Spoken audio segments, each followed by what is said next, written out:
Bueno, vamos entonces a ver qué es un narrador personaje, es decir, que como tal, ¿qué va a hacer?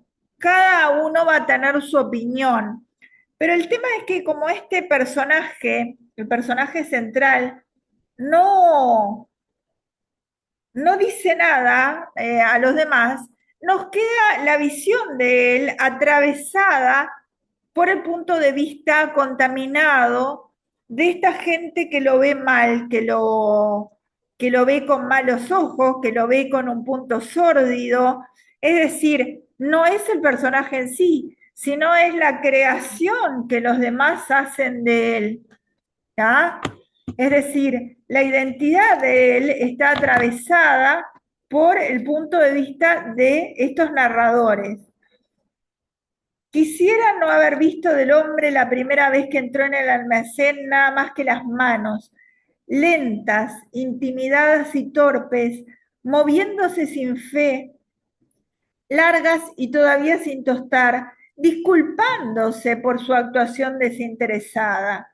Hizo algunas preguntas y tomó una botella de cerveza, de pie en el extremo más sombrío del mostrador, ¿no? Como ocultándose. Seguramente porque en un pueblo chico y lo mirarían mucho, y entonces en el lado más sombrío del mostrador, justamente de ese almacén que, como no sé si ustedes conocen algunos almacenes del interior, tenía una parte para beber también.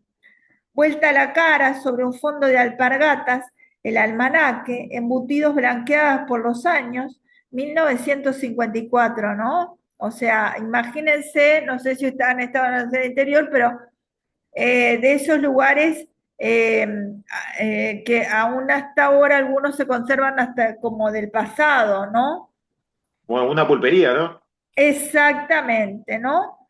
Vuelta la cara sobre el fondo de alpargatas, el almanaque, vieron ahí la cantidad de cosas diferentes que hay, embutidos blanqueados por los años, hacia afuera, hacia el sol del atardecer y la altura violeta de la sierra, mientras esperaba el ómnibus que lo llevaría a los portones del Hotel Viejo. ¿Tá? Este comienzo de la obra es con un hiperbatón, es decir, la alteración, como les decía en la otra clase anterior, la alteración del orden gramatical, sujeto, verbo y complementos. Dice, quisiera no haber visto el hombre la primera vez que entró en el almacén, nada más que las manos. Desde esa primera oración está manifestando el punto de vista del almacenero. Esas manos subjetivamente adjetivadas, lentas, intimidades y torpes, moviéndose sin fe. Fíjense que ahí hay una metonimia, es decir, las manos por él, ¿no? Dice moviéndose sin fe. Es decir, el narrador personaje atribuye el, el acto de fe a las manos. En realidad sería él que no tendría fe en todo caso, ¿no? Porque las manos como tales no podrían tener fe en sí, ¿no? Es decir, es una metonimia de lo que es él, ¿no? Es decir, esta figura estilística que consiste justamente en nombrar una cosa para referirse a otra que está en ella en una relación de contigüidad. Contigüidad es inmediatez, ¿no? En este sentido, justamente la inmediatez, ¿no? Es de la parte al todo, ¿está? Este tipo de metonimia recibe el nombre especial de sinécdoque, ¿tá? Porque es un tipo de metonimia que se refiere de la parte al todo, ¿tá? Eh, y entonces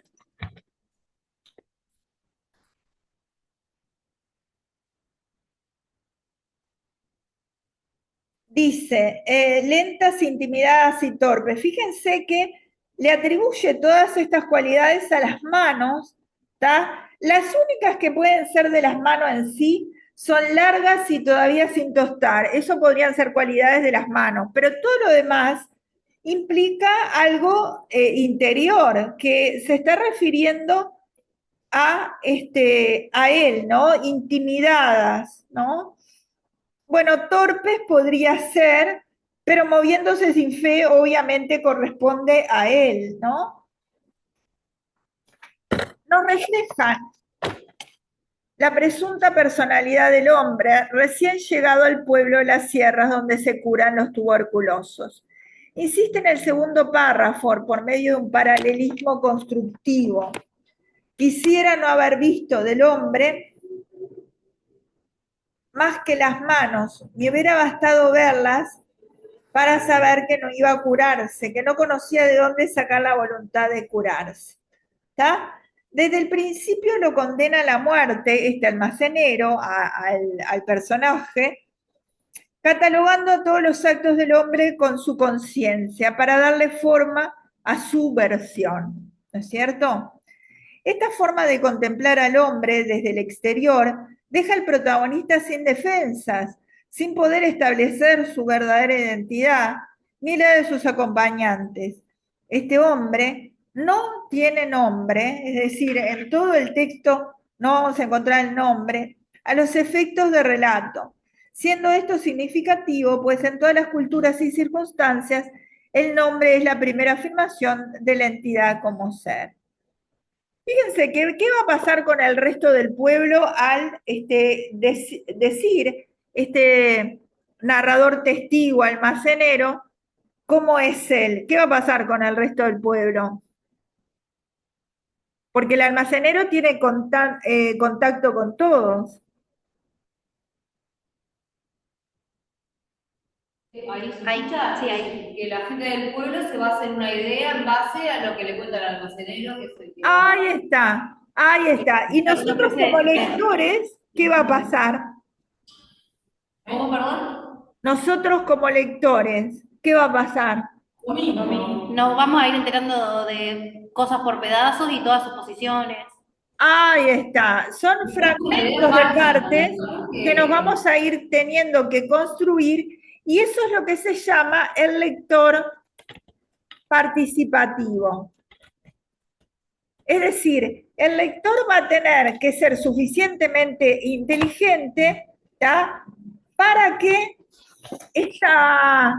esta narración no nos quede tan bien como los del pueblo, no nos quede totalmente impregnada de el punto de vista y el punto de mira de ellos, de los narradores.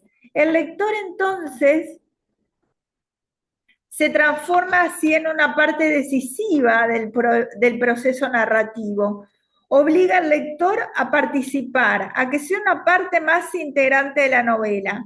Cortázar llamó a este tipo de lector macho.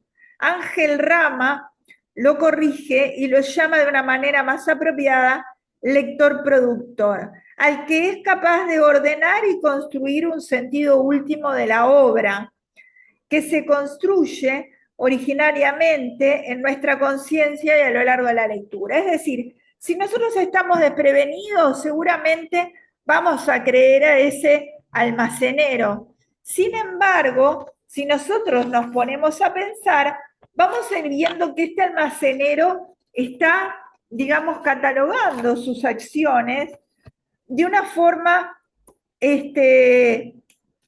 justamente sórdida, ¿no? Es decir, sucia, desagradable, tratando de hundirlo, tratando de eh, hacer un personaje que no es.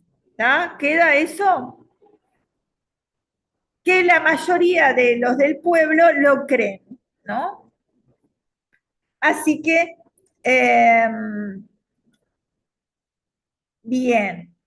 Este almacenero, narrador, justamente ve al hombre desde la cómoda posición que implica estar detrás del mostrador. Vamos a ver que este personaje almacenero nunca sale, ¿sí? de atrás del mostrador.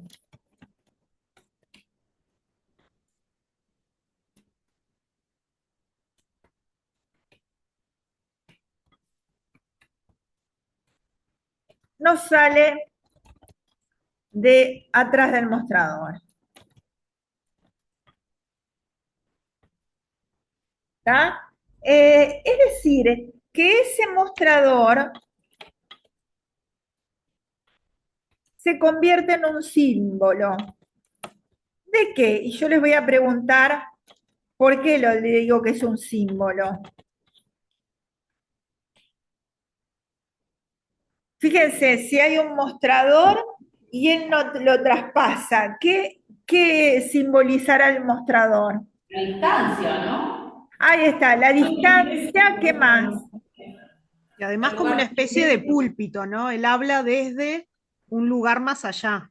Ahí está, ¿no? Como sin involucrarse con él, como si él pudiera juzgar todo.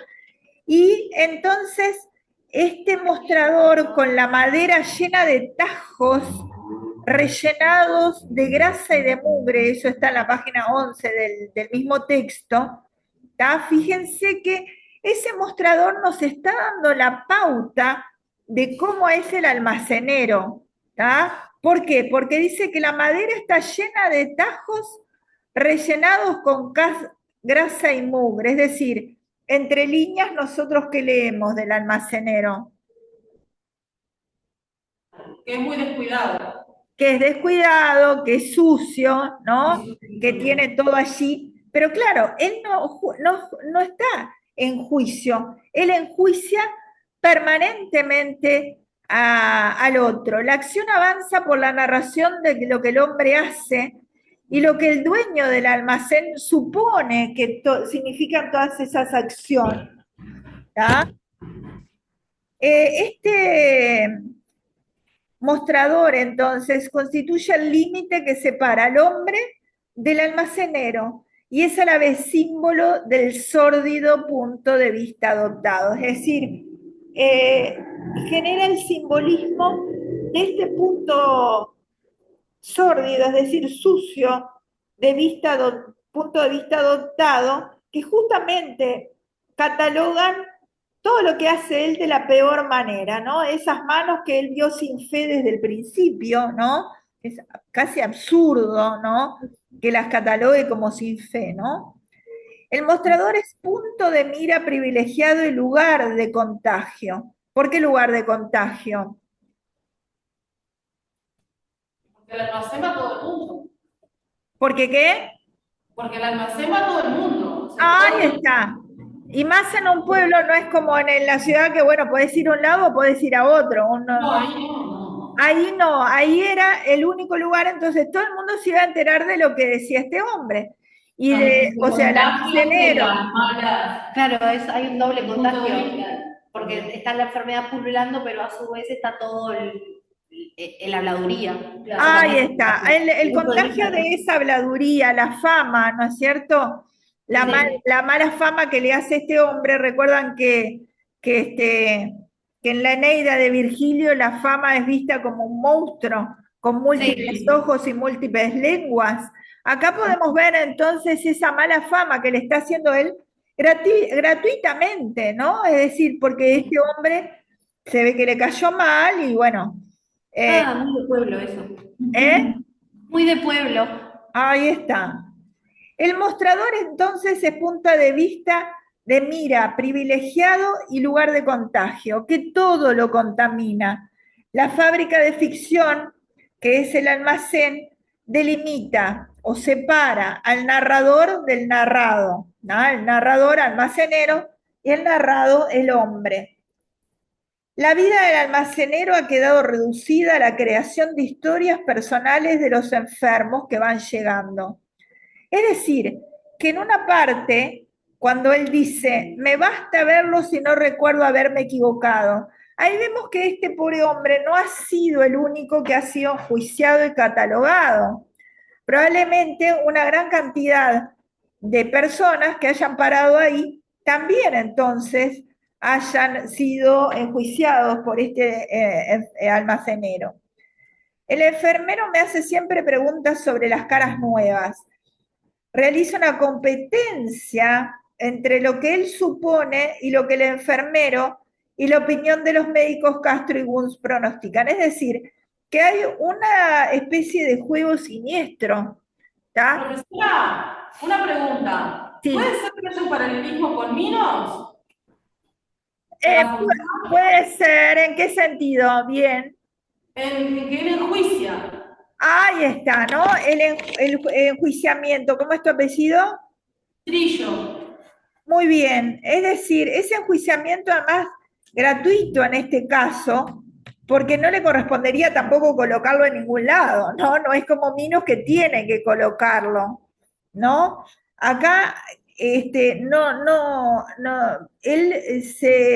para ellos es como un juego, ¿no? Bien, el respeto está asignado en base a sus precisas observaciones. Dice, tal vez me respete porque hace 15 años que vivo aquí y 12 que me arreglo con 3/4 de pulmón. ¿Está? Es decir, que él, el almacenero también fue ¿qué cosa? ¿Cómo Enfermo también de tuberculosis. O enjuiciado, o sea, cuando él llegó seguramente también estuvo en boca de todos y Ahí ahora está. está en ese lugar. Él entonces también fue un enfermo de ese lugar. ¿Está? Y también, Sí, está. no, y también que la enfermedad de la tuberculosis era una enfermedad como bastante estigmatizada, ¿no? O sea, que tenía tuberculosis, todo el mundo le huía, y deben haber hablado mal de él, entonces también ahí un poco medio como que se venga de la gente, me parece. Exacto, exactamente. El ámbito del almacenero entonces se reduce al chisme y a la enfermedad. ¿Está? El chisme es el poder que detenta el almacenero para relacionarse con los demás. En su vida no pasa nada. Se ha vaciado de sentido, transformándose en el paso de los años en un mero observador que posee además un alma mediocre que no busca elevarse, sino entrar en una vida, en la vida privada,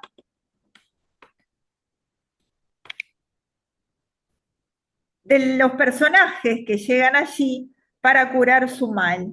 Con voracidad observa los sujetos y urde la trama, vendiendo su relato como una mercancía, ¿no? Es decir, la gente que va ahí queda entonces con su punto de vista.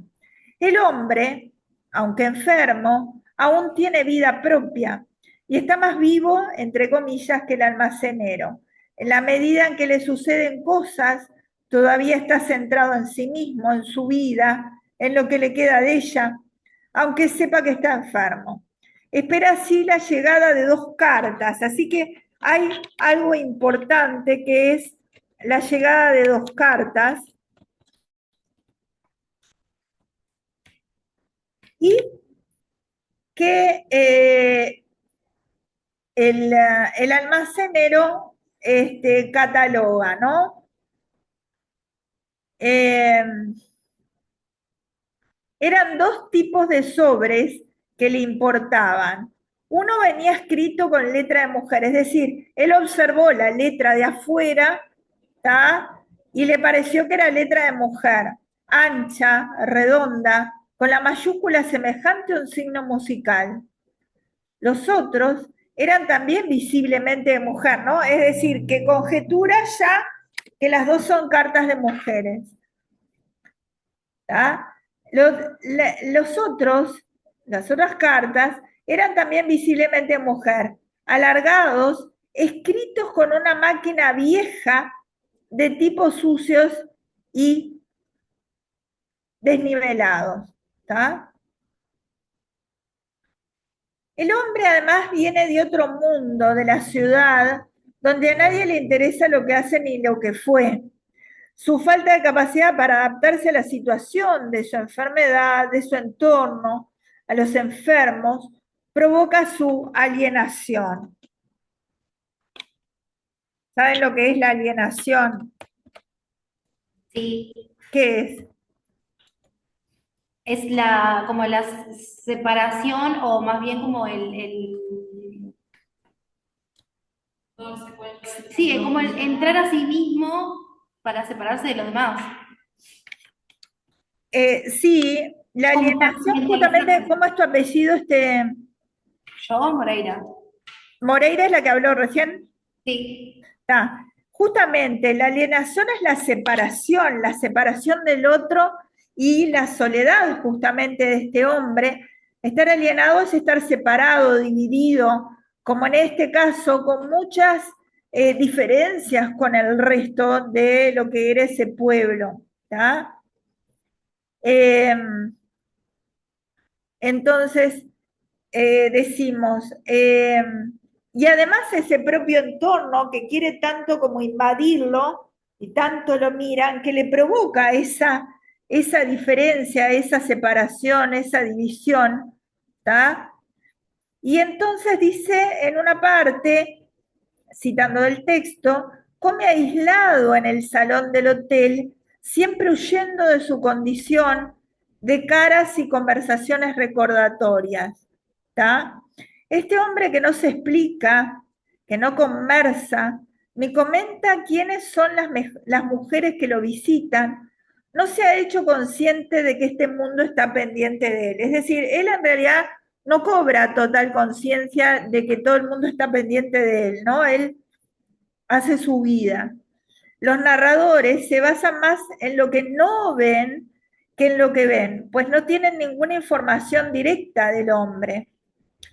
El autor entonces quiere hacernos una trampa, haciendo ver lo que no es, lo que no sucede por medio de los narradores sucesivos del almacenero, la mucama y el enfermero. ¿Tá? Así que los narradores son enfermero, mucama, bueno, el almacenero que ya lo nombramos,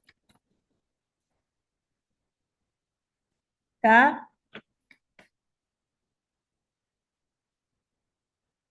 Dicen Lustig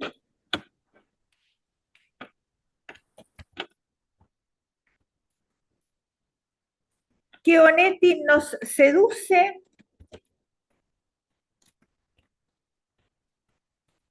y adormece.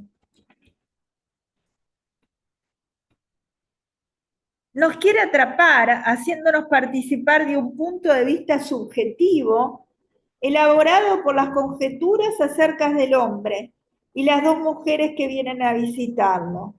La clave radica en que el enfermo es el recipiente de toda esta información, pues está destinada por entero a describirlo o interpretarlo. De esta forma, Rama llama al hombre enfermo protagonista en contraposición al almacenero narrador.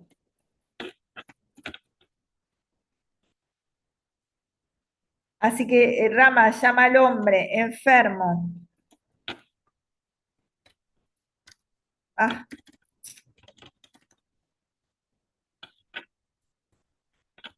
Protagonista en contraposición al almacenero narrador.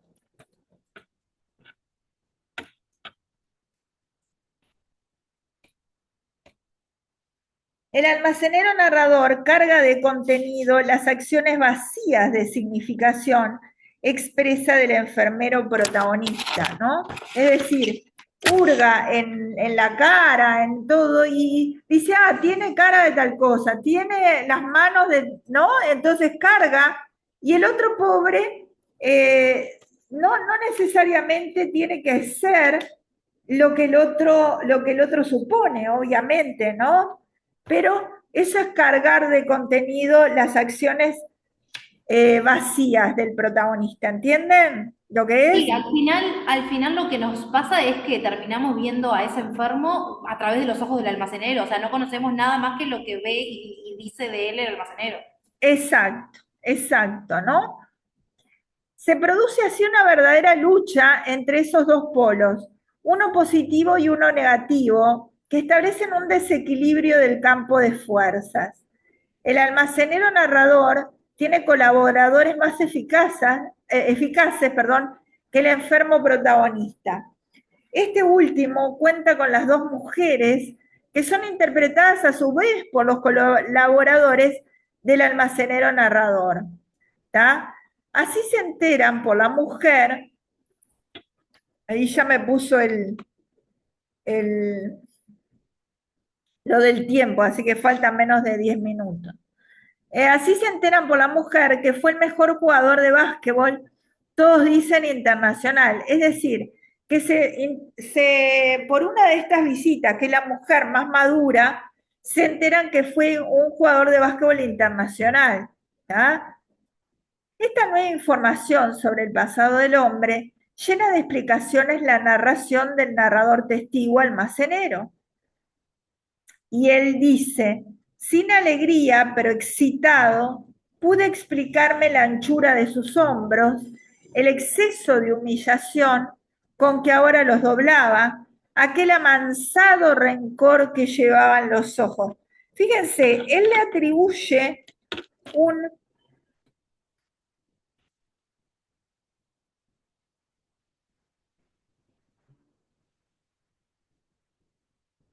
amansado rencor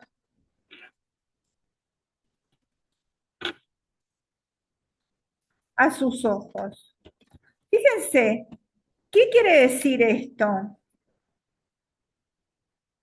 Porque amansado cobra un significado de una elaboración interior, ¿no es cierto? Es como que le hubiera puesto un freno, ¿entienden? Sí. ¿Cómo entienden ese amansado rencor? En los ojos, ¿Eh? ¿no? El amansado rencor en los ojos.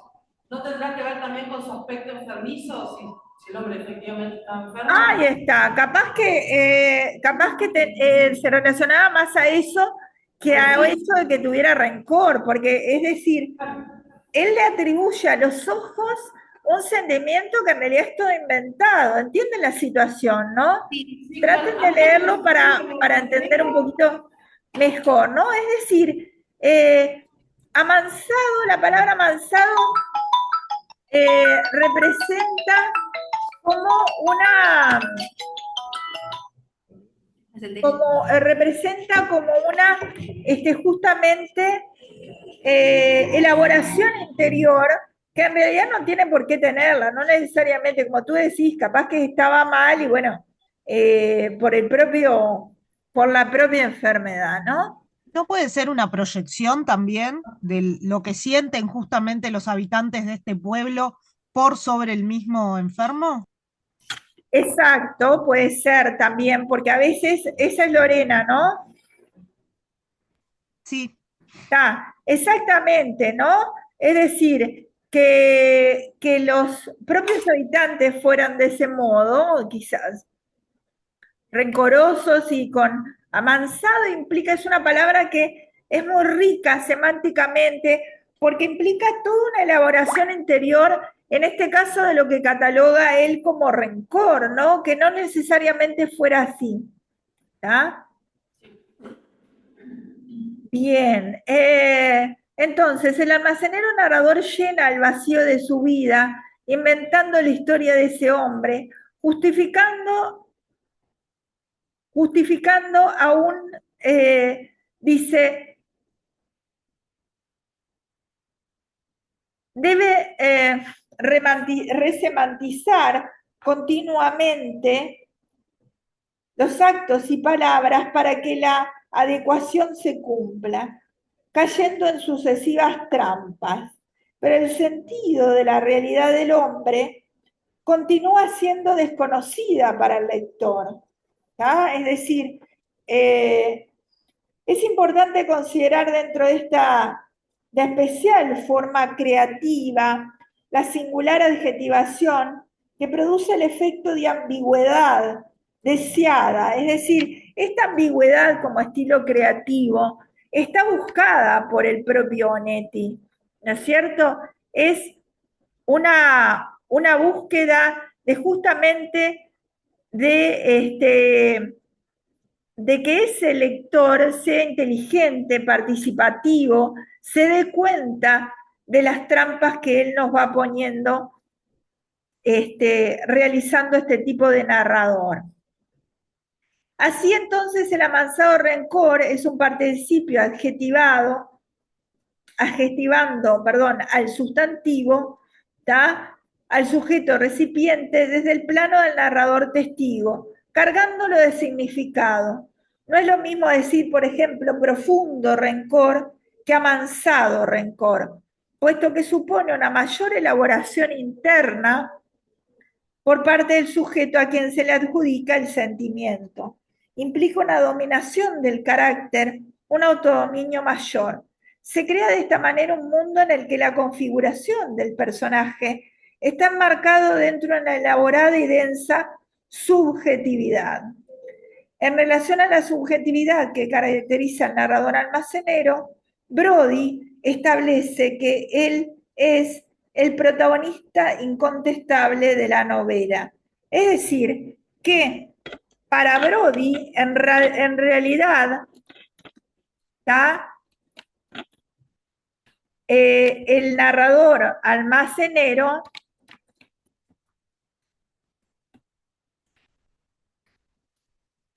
es el protagonista de la novela, ¿tá? Porque en realidad, como decía la compañera ahí, ¿no? En realidad cuando alguien enjuicia a otro y tan, digamos, persecutoriamente, para decir de alguna manera, es decir, tan continuamente y como en esta historia que es continuamente, en realidad se está hablando más del que habla, ¿no? Que del propio sujeto al cual se le dicen las cosas, ¿no? ¿Entienden Al esto? final o sea, el que carga la enfermedad es el basquetbolista, pero el que está como enfermo por dentro es el almacenero. Y la gente del pueblo que se Exactamente, dedica a eso. exactamente, Claro, exactamente. ¿no? También es como que el que lleva a cabo la acción de la novela es eso, porque sin los chismes del almacenero no pasaría nada, en realidad. Ahí está, ¿no? Todo gira Es en decir, torno a las suposiciones del almacenero que va repartiendo por ahí en todo el pueblo. claro, el que está verdaderamente enfermo, pero interiormente, es el almacenero, ¿no? Entonces, es una trama que tiene muchísima riqueza desde el punto de vista de cómo está armada y cómo, por eso le llamaban como una trampa que hace Onetti, ¿no? Es un narrador no confiable, también dice Brody, en la medida de sus parcializadas impresiones. Este Es almacenero, como, es como estas novelas donde hay, por ejemplo, ahora se me viene, no me acuerdo cuál era, pero hay un policial sobre un hecho y tiene y como que se van narrando, varios testigos van narrando el mismo hecho desde distintos puntos de vista. Entonces, como bueno, sí, cada uno tiene su versión y en En realidad el no terminan de bosque. saber qué es lo que pasó. exacto, exacto. Gente,